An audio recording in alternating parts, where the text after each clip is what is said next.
Hello, and this is Dalia again, and this is Scarlett's mommy. And here's Scarlett. Can you say hi, Scarlett? Can you wave hi? Yay, Scarlett's very excited. I went to Sam's and got her a book when I was getting some things at the store. So I got her one called Values and Virtues Treasury. It has 8 Berenstain Bear books inside. So we're going to start on the first one, and the first one is called Kindness Counts. So this is the first story. And here it is. Scarlett likes it. She loves Berenstain Bears. Here we go. Brother Bear was a bear of many interests. He enjoyed sports such as baseball, soccer, and football and basketball. He liked to draw and paint, and he was interested in science. He had hobbies like collecting stamps and baseball cards, and he enjoyed fishing and playing video games. But the thing he enjoyed most of all was building model airplanes. Do you think he enjoyed that, Scarlett? Yeah, that's later. He started building models with Papa when he was very young. At first, they made simple little plastic models, but soon they were creating flying models out of lightweight wood and paper. Before long, Brother could build models all by himself. He kept building bigger and better models that could fly longer, farther, and higher. On trips to the park with Sister, he always took along his latest model for flight trials. It was a thrill to wind its propeller for the first time, let it go, and watch it fly across the park. That's pretty neat that he made that, huh? One Saturday afternoon, Brother tried out his latest creation, a big model plane painted bright red called the Meteor. He set it down on the grass and wound the propeller. Sister joined some of her friends nearby. One of them was minding her younger brother, Billy, and he was playing with a small model plane like the one brother had when he was little. When Billy saw Brother's big new plane, he came over to take a look. "Wow," he said, "that's beautiful." "Thanks. She's called the Meteor. I built her myself," Brother said proudly. "Wow," said Billy, "I wish I could build a plane like that."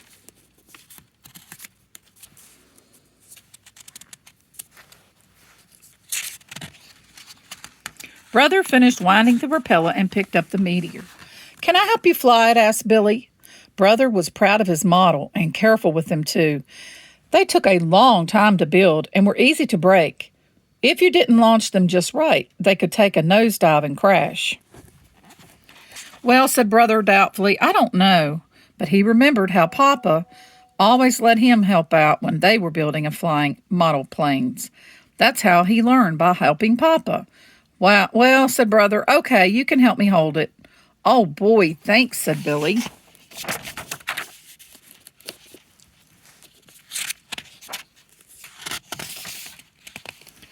Brother knelt down and let Billy hold the model with him. "Now, remember," said Brother, "don't throw it. Let it fly out of your hands. Here we go. 1, 2, 3, fly." They both let go, and the big red meteor lifted up and away. Its propeller was whirling. "Yippee!" yelled Billy. "Look at it." But Brother was worried. The meteor was climbing up too steeply. As they watched, the meteor rose high above the park. It seemed to pause in midair. Its nose suddenly dipped down and went into a dive. The meteor hit the ground with a nasty crunch. Oh. Brother and Billy ran to the wrecked model. Brother sadly picked it up and looked at the damage. Billy's big sister and others noticed the excitement and came over. "Oh, no," said Billy, "it's my fault.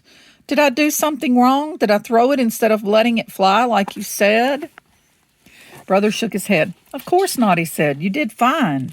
This is my fault. I didn't get the balance right." "It's tail heavy. That's why it went up too steep. Paused and dove down. That's called stalling." "Are you going to fix it?" asked Billy. "Sure," laughed Brother. "Build 'em, fly 'em, crash 'em, fix 'em. That's my motto. Could I help you? Wondered Billy. Now, Billy, said his big sister, you're too young to help. But Brother remembered how Papa always used to let him help. That was how he learned about model airplanes. That's okay, Brother told Billy's big sister. I don't mind. I could use a little help. So Billy came along to the bear tree's house. Mama and Papa were pleased that Brother was being so kind to young Billy. You think he was small like that too, wasn't he, at one time?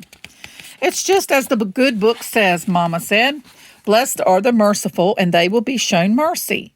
Yes, agreed Papa, and it also says in the Bible that a kind person benefits himself. What does that mean, wondered Brother.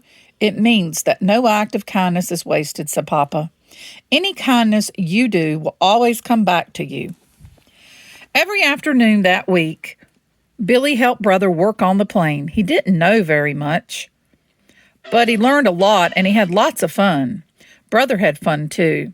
He enjoyed teaching, and he liked having a helper who looked up to him. The next Saturday, the Meteor was ready for another flight. Brother and Billy took it down to the park. Everyone came along to watch. They wound the Meteor's propeller and held it up and let it fly. It lifted away and rose in a long, even curve.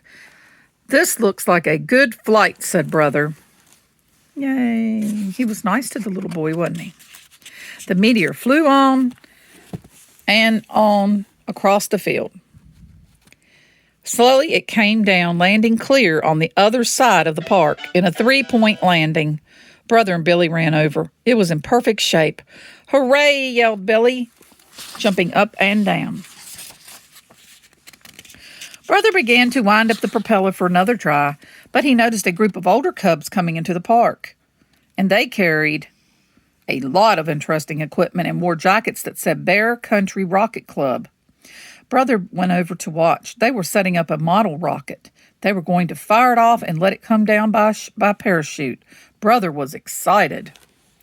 Excuse me, he said to the cub in charge. Do you think I could help you launch the rocket? The cub shook his head. Sorry, he said, you're too young and it's too dangerous. Brother walked away sadly. But he noticed that Billy was staying behind. He was talking to an older cub in charge. The older cub called Brother back. My cousin Billy tells me you let him help you with your model airplane, said the older cub. Brother just nodded. The older cub smiled. That was cool. You seem to know a lot about flying and models. I guess you can help out. So the Rocket Club let Brother hold things for them, carry things for them, and squirt a little glue here and there. He learned a lot, and he was happy. It was time to let the fire off the rocket. It was time to fire off the rocket. They even let Brother push the button. Yay! To see Brother let Billy help the little boy, the other little bear. Now they're letting Brother help. 10, 9, 8, 7, 6, 5, 4, 3, 2, 1, said the cub in charge, and Brother pushed the button. There was a loud whoosh. The rocket shot up, leaving a trail of smoke. High above the park, a yellow parachute popped open, and the rocket drifted back to Earth. They ran over to it. It was all twisted and scorched. Are you going to fix it? Asked Brother. Sure, laughed the older cub. Build 'em, fly 'em, crash 'em, fix 'em. That's our motto. Could I help you? Asked Brother. The older cub thought it over. Sure, he said, slapping Brother on the back. Why not? So because Brother Bear had shown a little kindness to someone younger than himself, he became the youngest member ever of the Bear Country Rocket Club. And was he ever proud? Aw, that was good. Did you like that story, Scarlett? He was nice to that other little bear, and then the big bear came along, and they let him help them fly their airplane. Was that nice? Yeah, that was nice. Well, I hope you all enjoyed this cute little story. Take care, and there will be more soon.